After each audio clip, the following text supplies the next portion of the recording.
Казакстандын президенти Касым-Жомарт Токаев туңгуч президент Нурсултан Назарбаевдин тушунда бутка турган казакстандыктарды байлыгы менен бөлүшүүгө чакырды. Мамлекет башчы Казакстан эли фонду түзүлө турганын айтып, ага каржы сала турган демөөрчүлөрдү табуу тапшырмасын берди. Биринчи президент элбасынын арты менен өлкөдө аябай кирешелүү компаниялар жана бардар адамдардын катмары түзүлдү. Жада калса байлыгы эл аралык стандарт менен өлчөнгөн байлар бар. Казакстан элинин ырыскысын бере турган мезгил келди деп эсептейм. Алар калкка туруктуу жана системалык негизде жардам көрсөтүшү максатка ылайык, деди Токаев. Ошондой эле ал Казакстан эли фонду саламаттык сактоо, билим берүү, социалдык колдоо тармактарын каржылоо менен алектенерин белгиледи. Фонддун каражаттарына шаар, район, айылдарга балдар үчүн спорттук объектилер курулат. Сейрек ооруларга чалдыккан балдарга жардам берилет. Маданият колдоого алынат. Алматыны каргаш алуу трагедиядан арылтат. Набыт болгон полиция жана аскер кызматкерлеринин үй бүлөсүн колдоого алабыз. Бул бир-эки гана мисал, деди Казакстандын президенти. Токаев аталган фондунун ачык айкындуулугу камсыздалып, президенттик администрация же өкмөт тарабынан көзөмөлдөнөрүн билдирди. Соңунда ал ири бизнесмендердин да көмүскө жол менен чоң киреше тапкан жарандардан да каражат күтөрүн айтты. Ал эми өкмөт компаниялардын белгилүү тобун аныктап, алар менен фондуга жыл сайын салына турган каражаттын суммасын макулдашаарын кошумчалады. Туркиянын Ялова шаарында сойкулук менен алектенген Өзбекстан жана Кыргызстандын жарандары кармалды. Түрк басылмаларынын маалыматына караганда, сойкулукка бөгөт коюу боюнча жүргүзүлгөн операция учурунда Кыргызстандан жана Өзбекстандан барган 10 аял жана 14 эркек кармалган. Күч кызматкерлеринин айтымында алардын 4-өө мамлекеттик кызматкерлер. Полиция сойкулкананы 2 ай бою көзөмөлдөгөн. Сойкулар чакырылган аректерге барып эле эмес, мектеп автобустарында да кызмат көрсөткөнү белгилүү болгон. Мындан тышкары 19 жаштагы кыргызстандык кыз боюнан алдырганы, бирок кайра эле сойкулук менен алектенип жүргөнү аныкталган. Шектүүлөрдүн үйлөрүн тинтүү учурунда тапанча, 6 ок, жарым автоматтык мылтык, 12 калибрдеги 7 ок, документтер жана башка кылмыштуу жол менен алынган буюмдар табылган. Мушташтын 2 катышуучусу бычактан алган жаракаттары менен ооруканага жаткырылган. Москванын борборунда Кыргызстан, Өзбекстан жана Чеченстан жарандарынын катышуусунда массалык мушташ болду. Бул тууралуу ТАСС билдирет. Бул факты боюнча кылмыш жаза кодексинин 213-беренеси бейбаштык кылмыш иши козголду деп жазат. Журналисттер укук коргоо органдарындагы булактарына таянып, бул беренеге ылайык бул кылмыш үчүн 7 жылга чейин эркинен ажыратуу каралган. Такталгандай мушташ 9 январь күнү эртең менен болуп, ага 10дон ашык мас адам катышкан. Алдын ала маалыматтар боюнча жаңжалдын чыгышына анын катышуучуларынын биринин курткасынын чөнтөгүнөн телефон ордоо аракети себеп болгон. Натыйжада 2 адам жабыркап, алар көптөгөн бычак жана кесилген жаракаттары менен ооруканага жаткырылды. Алар суракка алынбайт. 3 адам тергөө үчүн райондук ички иштер башкармалыгына жеткирилди деп кошумчалады Булак.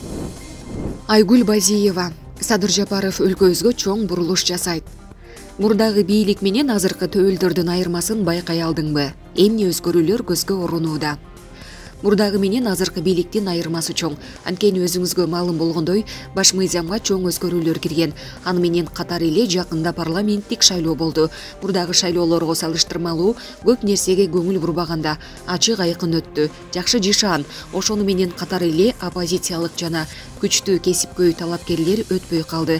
Албетте бул жагынан азыркы бийлик утулду. Ал эми өзгөрүүлөр боюнча 2 кайчы пикирдемин. Биринчи пикирим, учурда кымбатчылык каптап, мурдагы бийликке салыштырмалуу карапайым калк бир аз кыйналып турган учуру. Аны менен катар эле ички саясатыбыз туруктуу болгону менен сырткы саясат аябай солкундап баратат. Мына ошонун кесепетинен да баалар өсүп кетти десем жаңылышпасам керек.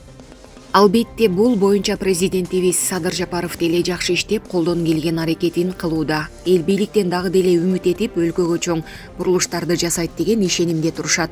Элдин тилеги, күткөнү акталат го. Парламентке келген айымдардын деңгээлине аз да болсо баа берип кетесиңби? Парламенттеги айымдар боюнча айтсам, мен тааныган айымдар өтө эле аз экен. Мурдагы чакырылыштагы депутаттардан Камила Талиева, Надира Нарматова эжелерди баарыбыз тааныйбыз жана Кыргыздын чыган айымдары экенин билебиз. Бирок квота боюнча айымдар аз келгени өкүндүрөт. Өзгөчө бир мандаттуу округдардан бир да аял заты парламентке келе албады. Бул боюнча аял затына кандайдыр бир артыкчылык жагдайды мыйзамдаштыруу негизде каралса болмок. Себеби коомдо аял затынын орду чоң. Айрыкча акыркы жылдары аял затынын укуктары тебеленип келгенине көп ирет күбө болуудабыз. Жаш жеткинчектер жана секелек кыздардын тагдыры талкаланып жатканы. Мына ушулар тууралуу мыйзам керек. Жана азыркы парламенттеги эже сиңдилерден ошону чыдамсыздык менен күтөбүз. Кыргызстанда канчалык деңгээлде аял затына көңүл бурушат? Кандай артыкчылыктар болушу керек эле? Бул суроого кенен жана тереңирээк жооп берсек болот эле. Чындыгында акыркы мезгилде аял затынын укуктары тебеленип атканы өкүндүрөт. Ушуларга колдоо көрсөткөн жакшы мыйзамдар болсо гана. Соц тармактарды ача калсаң эле ажырашкандарды көп байкайм. Бул жерде эркектер эмес, көбүнчө аял заты запкы көрүп аткандарын жазышат. Ажырашуу аз болуш үчүн мүмкүн алиментти көбүрөөк кылуу керекпи же ажырашуунун жолун азайтуу ыкмасын тыкыр иштеп чыгуу кажетпи? Айтор жолдорун тапсак, албетте үй бүлөлөрдүн бузулушуна объективдүү жана субъективдүү жагдайлар түрткү болууда. Жаштар иш жоктугунан чет элге агылышып миграцияга баш урууда. Үй бүлө коопсуздугу каралбай, ар кандай күмөн саноолордун аркасы менен жаштар ажырашып кетишүүдө. Айтып отурса арман көп. Бүгүнкү жаңы жылдык бала тыга мекенибиздин ар тарабынан келген урматтуу жеткинчектер, эртеңки күндүн ээлери, силерди келе жаткан жаңы жылыңар менен чын жүрөгүмдөн куттуктаймын.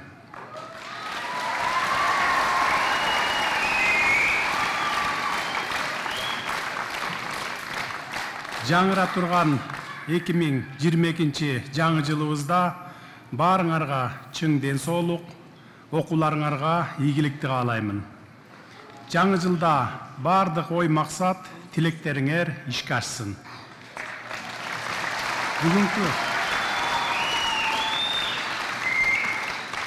Бүгүнкү жаңы жылдык бала тыга катышып олтурган дүйнөлүк республикалык олимпиадалардын, ошондой эле түрдүү сынактардын жеңүүчүлөрүн көрүп, абдан сыймыктанып турамын.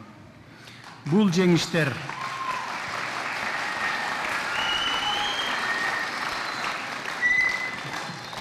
жеңиштер жашоодогу ийгиликтериңердин алгачкы кадамы болуусу керек.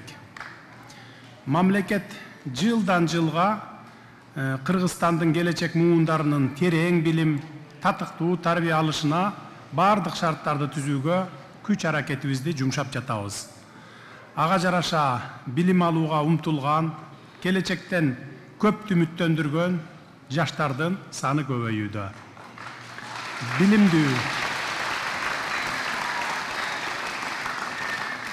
Билимдүү жана жигердүү жаштар өлкөбүздүн эң чоң потенциалы жана үмүтү. Мектепти эң жакшы бааларга окуп, ата-энеңерди урматтап, мекенди сүйүп, ага ар дайым жан тартып, максатыңарга жетүүгө умтулсаңар, Кыргызстанга кошкон салымыңыздар ошол болот.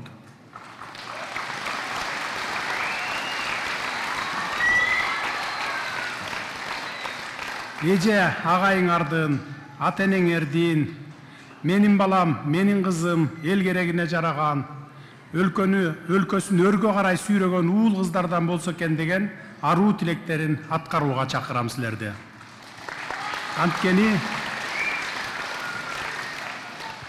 Анткени биз ата-энелер жана эже агайларыңар, уул кыздарыбыздардан Жусуп Абдрахманов, Исхак Разаков, Ишеналы Арабаев, Чыңгыз Айтматов, Сүймөнкул Чокморов, Таттыбүбү Турсунбаева, Бүсара Бейшеналиева, Илон Маск, Марк Цукербергтер чыкса экен деп ниет кылабыз. Ар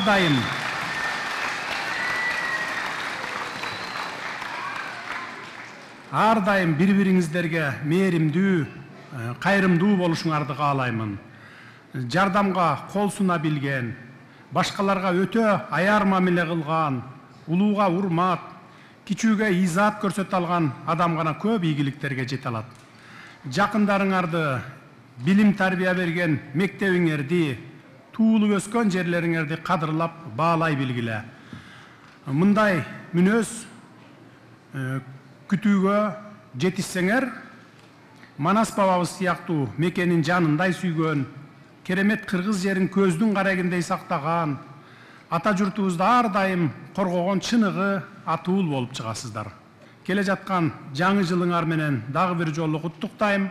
Жаңы жылда жараткан мекенибизге, элибизге жакшылыктарды мол берсин. Ата энеңерге, бир туугандарыңарга, эже агайларыңарга жана чогуу окуган классташтарыңарга менден ысык салам айта баргыла. Келе жаткан жаңы жылыбыз кут болсун.